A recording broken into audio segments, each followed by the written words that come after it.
Honestly, hand on your heart, how often have you found yourself seeking external validation like your life depends on it? Only to later sit in the guilt of seeking it. Me, a million times. Been there, done that. Very much guilty of it. Oh, God, it hurts looking back.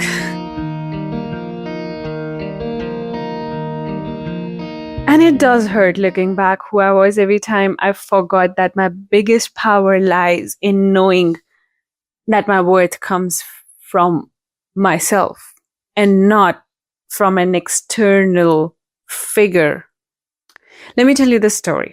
Recently, I was so overwhelmed with this YouTube thing. Oh my God, I'm never going to be able to monetize it. It's growing so slowly. I'm never going to be able to do this.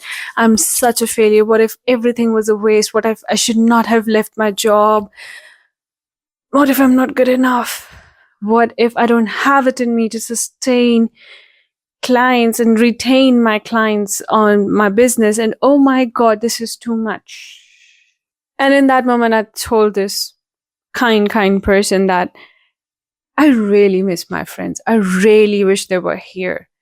And he was like, what do you mean? I'm like, you know, that feeling when everything is going south in your life and you have that one person, you have your best friend next to you and she or he is like, you'll get it, dude, don't worry about it. You'll figure it out. You're great. You'll be fine. So somebody telling you, somebody who loves you and knows you, telling you that you will be fine. And he looked me dead in the eye and said, no. Obviously, I asked, what does that mean? What does he do in any time he is spiraling or is overwhelmed? And he said, I'm sensible enough to reason myself out of my thoughts that are not facts. And it hit me. I mean, no doubt my best friend did call me an hour later. It was like 4 a.m. in his time zone, and we laughed our asses off. Everything was perfectly fine. But what this person told me stuck with me. And I was like, not in a bad way. It is the most beautiful thing to have friends or people just who show up for you and are there for you. The question is, why can you not be that person for yourself? And it is not to say that external validation is always bad. It's not. It's beautiful. It's amazing. But if that's the only source of your validation, and you will lose your sanity if somebody is unable to show up for you in that moment, in that capacity, because guess what? Life happens, you know. I think we need to sit with ourselves in that case. And I did. I do seek external validation. But that is something I'm still learning. So I thought maybe it's a good idea to make a video about it. And here we are. And if you think about it, it's kind of mean and rude of ourselves to be doing that to ourselves. Like, why can I not be there for myself? Why am I being so mean to myself about that? Why do we outsource our sense of identity to someone else's choices, words of affirmation, or whatever it may be? Let me make this clear. Like, this feeling is pretty universal, that feeling of I'm not good enough. What if it does not work out? What if I fail and it was all a waste? I'm pretty sure that's a universal feeling. And we have no idea how many people around us are going through this exact same feeling, just in different situations. The question is how you react to that feeling. Do you quit, or do you choose to sit with your thoughts and ask your brain to shut up and rewire your nervous system? Because ultimately that's what it is. You are in the middle of something that's uncertain. You have never been here before. It's all too unfamiliar. Of course, your nervous system is going to retreat and hide in the comfort. That's why it's called coping mechanism. And I sound like my therapist right now. But in these moments, when we want to outsource our sense of identity, our inner knowing to another person in the name of reassurance, I think it is this time, these are the moments when we really need to go inward. You see, here's the thing. When you trust yourself to seek self-validation before reaching out for an external validation, you put yourself on the throne, on the highest degree of self-trust. And now you get to decide what is worth believing in. Is it worth believing in that, yes, I am a failure. Yes, I'll never be able to monetize my business. Yes, I am such a useless piece of shit that I cannot retain my clients and my services are absolute bullshit and I'm building a scam of a business? Or is it worth believing that I am doing something that I've never done before and it is just unfamiliar, but I will figure it out because I have always figured it out? And what's the worst that can happen? I will fail. Then I will get up again. I will cry about it and I will get up again and I will try again.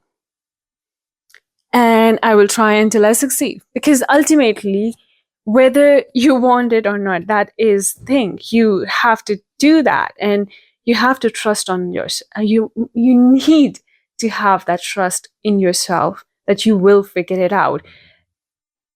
And the moment you have that trust within yourself, for yourself, that you will, in fact, figure it out, it is so much easier to always go inward for that validation, because all of a sudden that voice in your head becomes your best friend. It doesn't have to be your enemy, right? You can be your best friend. That voice in your head can be your best friend. And this way you can choose to end this cycle of comparison and this state of internal lack. And I think ultimately this is the way we can break out of that cycle of constant comparison and break that state of internal lack. Is it awkward to look yourself in the mirror and try and convince that broken person that he or she will be okay and is worth it all and will figure it out? Yeah, very awkward at first. Very, in that you feel like you're getting crazy talking to yourself out loud in the mirror. What the hell? But it is so important. It is so important. It is so important to talk kindly to yourself. Because when you self-validate, you become the observer and the doer. You are it. And yes, it sounds philosophical and a little spiritual, but bear with me. It is true. You are, in fact, the final authority here. And by becoming so, it gets easier to disregard other people's opinions or self-doubts and thoughts that do not align with you or serve you. And I think when you start doing so, it is so much easier to hold up your boundaries and cut people off that do not align with you and declutter all that noise in your head. You simply don't need anyone to tell you what they think about your life. You do not always need a constant loop of feedback about your life and your choices. You can never be thin enough, pretty enough, rich enough, stable enough, or young enough, old enough. You will never be enough.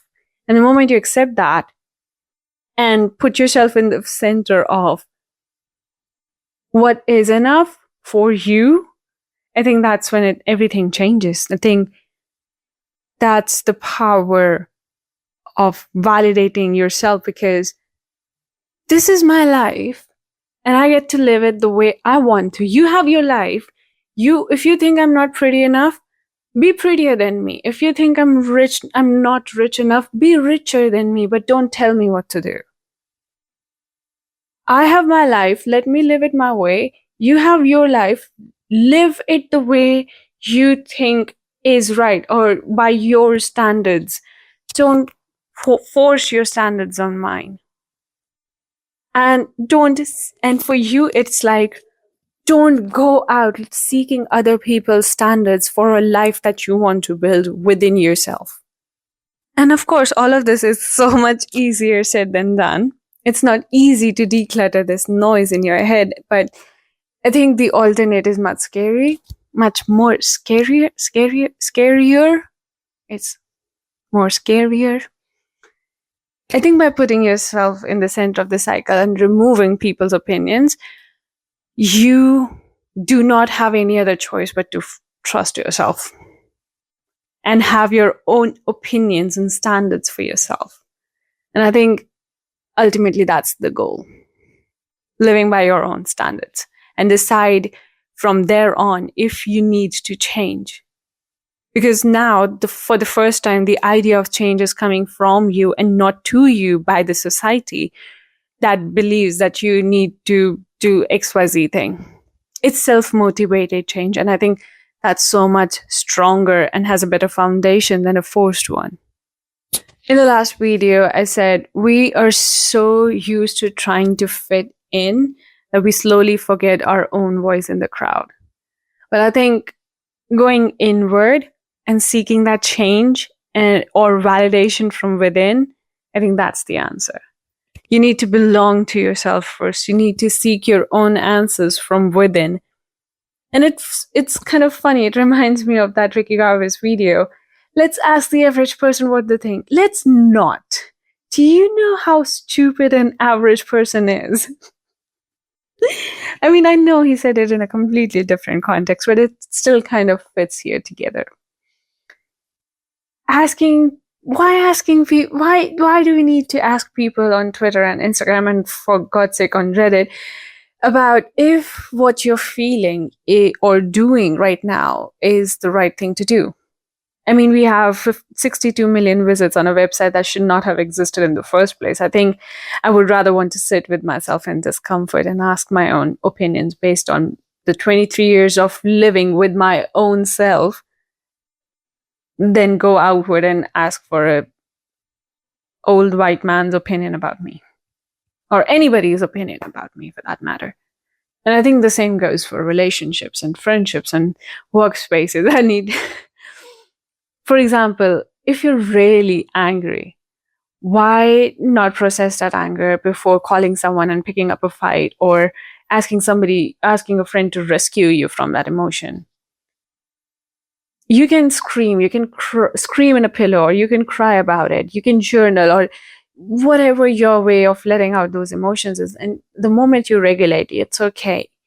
Good, amazing, you did a great job. Now you can call someone for support to make you laugh and remind you that it's not a bad life, it's a bad day.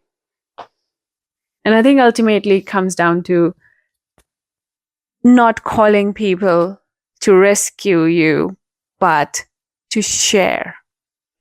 And you should be the biggest part of your own support system there. Learn to be there for yourself. Learn to pick your pieces up and regulate yourself and build yourself up again. Because what happens when, God forbid, that external support system is gone? Because life can happen. People do leave, some in life, some in death. But wherever you will go, you will always be there for you. That was so great. I'm kind of proud of saying that.